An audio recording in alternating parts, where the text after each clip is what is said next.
All right, Dragon fans, get ready for takeoff because today we're diving deep into the live-action How to Train Your Dragon movie. Oh, yeah, the one that has... You know, the one that has everyone wondering if it can actually live up to the animated classic? Yeah.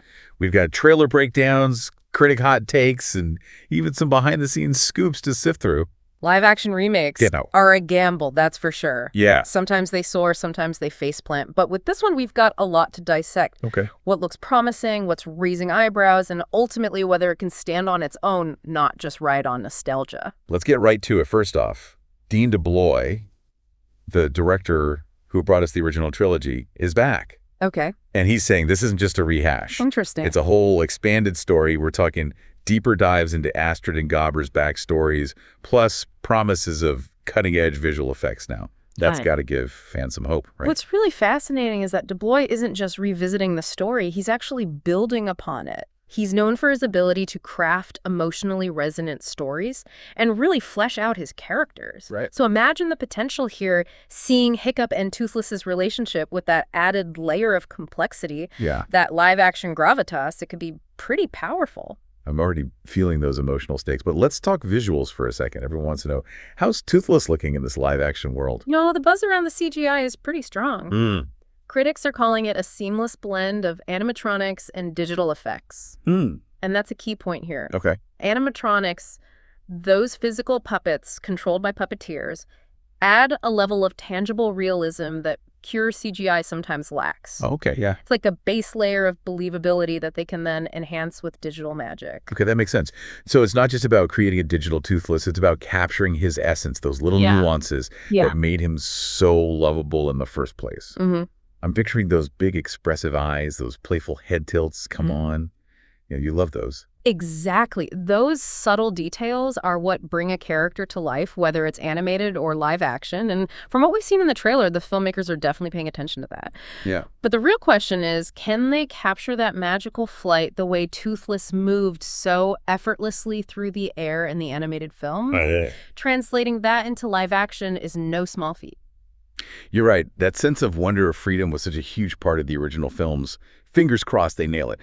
But speaking of things that soared in the original John Powell's iconic score, good news, it's back.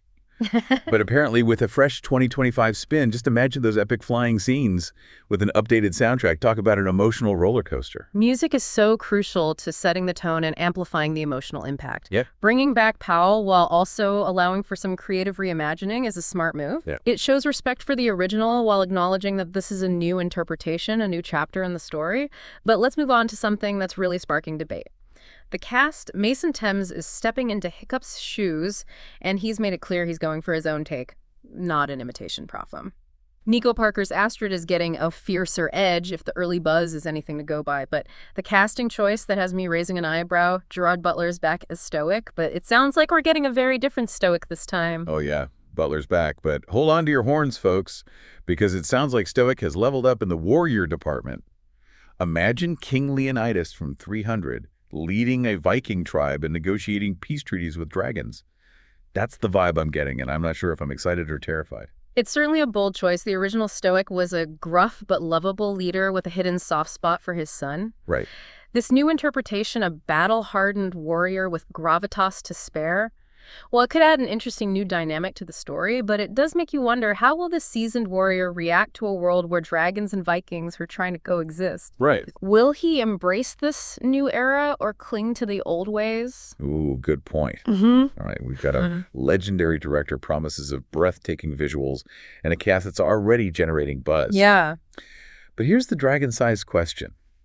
Why remake a beloved animated film in the first place? Is this just a nostalgia cash grab, or is there something more to it? That's the question, isn't it? Remakes often struggle to justify their existence beyond just tugging at those heartstrings. Yep. And yes, the trailer does replay some iconic scenes, but DeBlois has said we're getting new threats, a deeper dive into Viking dragon lore, and battles so epic, they'll need an IMAX screen to contain them. Remember those Super Bowl teasers? Yeah. Talk about scale. Those teasers were intense, and then there's that line from Hiccup in the trailer. We've killed thousands of them. Yeah. Apparently it lands pretty hard in live action.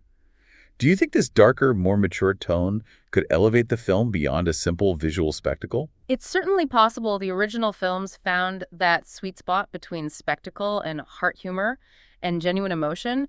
If this live-action version can tap into that same emotional core, explore those themes of conflict loss and understanding with even more depth, well, it could be something really special. Okay, I'm intrigued.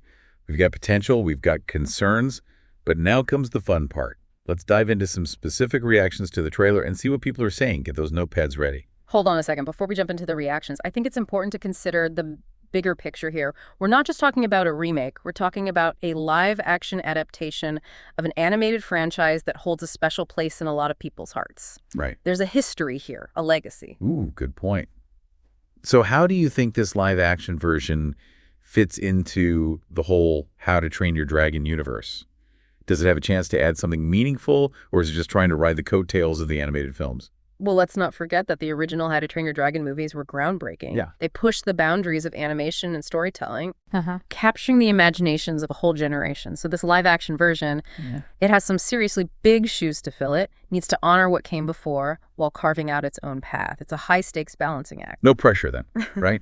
But seriously, how do you translate the charm and heart of those animated films into live action? I mean, those films had a certain magic, a visual style that felt so unique. How do you capture that without losing what made the original so special? That's the million-dollar question, and there's no easy answer. Right. But I think it's about finding that sweet spot between faithfulness and innovation, respecting the source material, while also embracing the possibilities of live action. Think about it. Real-world locations, practical effects, a grittier visual style. These could all add a sense of realism and immediacy that wasn't possible in animation. It's about grounding the fantastical, making those dragons feel like they truly exist in this world.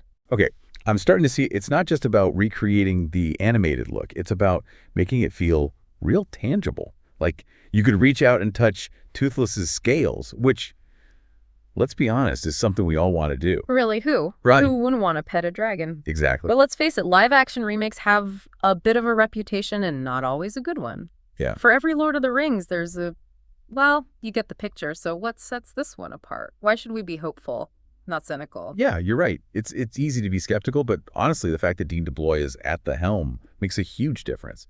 Right. He's not just some director for hire. He created this world. He understands these characters. Right. And from what we've seen, he's not afraid to take risks, to really push the boundaries of what's possible in live action. Absolutely. DeBlois' involvement brings a certain level of trust to the project. Yeah. He's proven he can deliver both visually stunning and emotionally resonant stories, and he's working with some cutting-edge technology. The advancements in visual effects are mind-blowing. We're at a point where we can create creatures that look and move with incredible realism. Oh, wow. Remember that shot of Toothless diving into the ocean in the trailer? Oh, yeah. It gave me chills. Right, that shot was breathtaking. And those close-ups of Toothless, oh, yeah. the detail was incredible.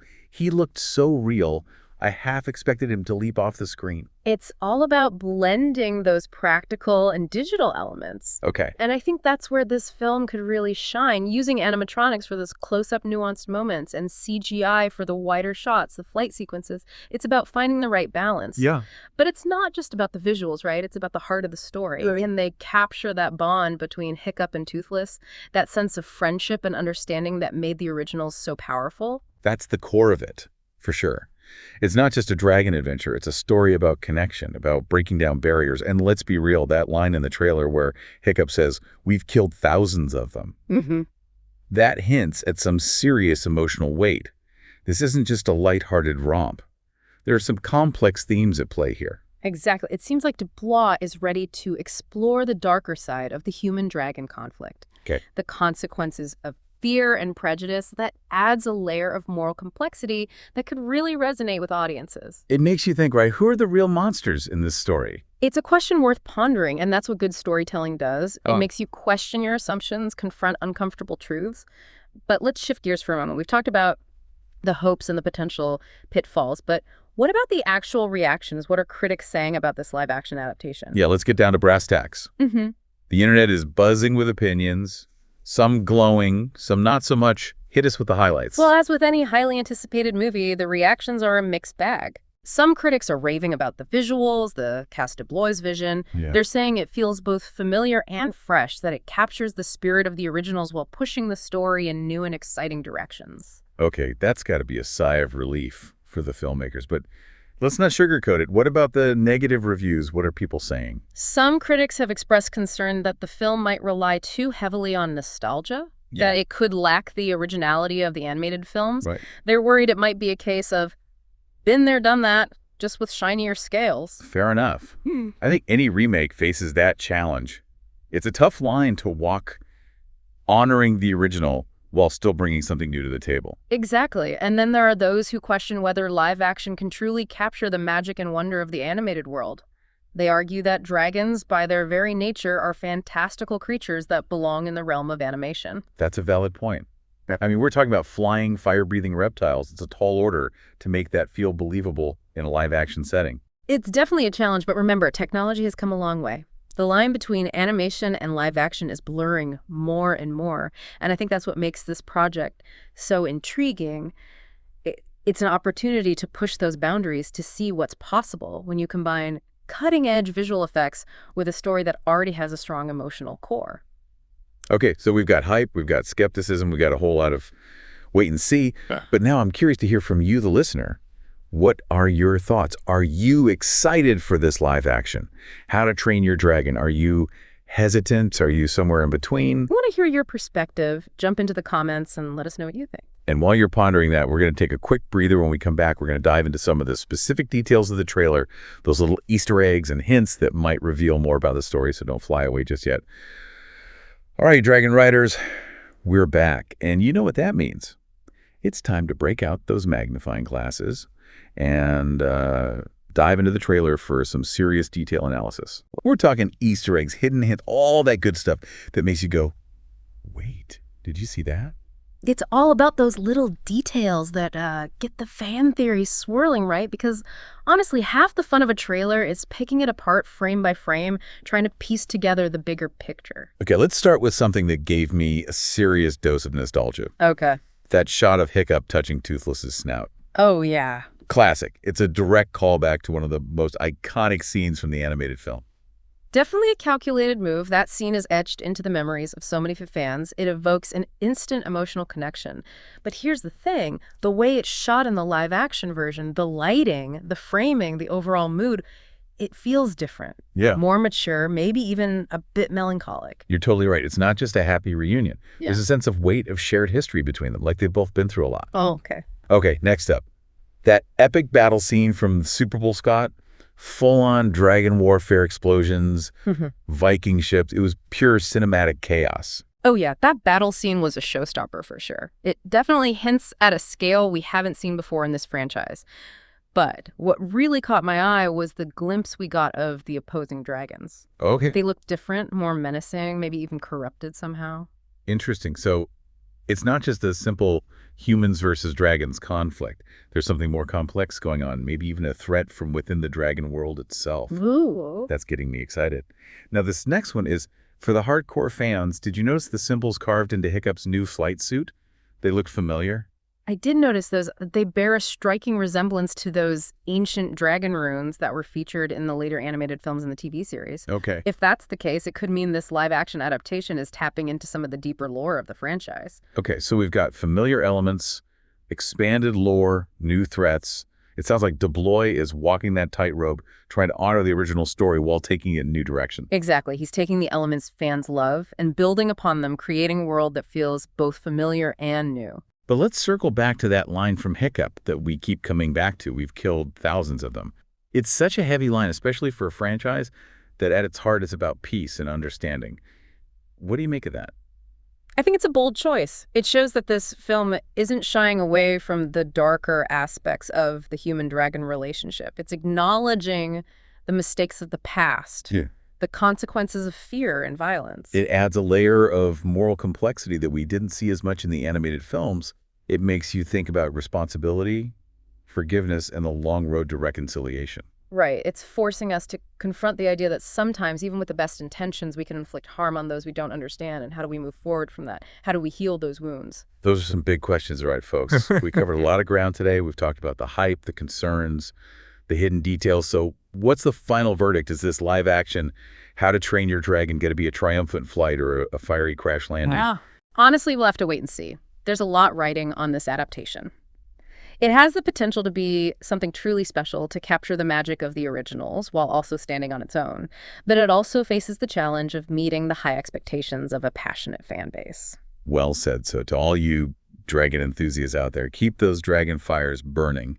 Let us know your thoughts, your theories, your hopes and fears for this live-action adventure. And as you eagerly await the premiere, think about this. What does the evolution of visual effects from the charm of the original animation to this new blend of CGI and animatronics say about how we connect with stories on screen? And what does it mean for the future of filmmaking? That's a great question to ponder. Yeah. All right, Dragon Riders. Until next time, keep your wings strong and your spirits high. We'll see you on the other side of the deep dive.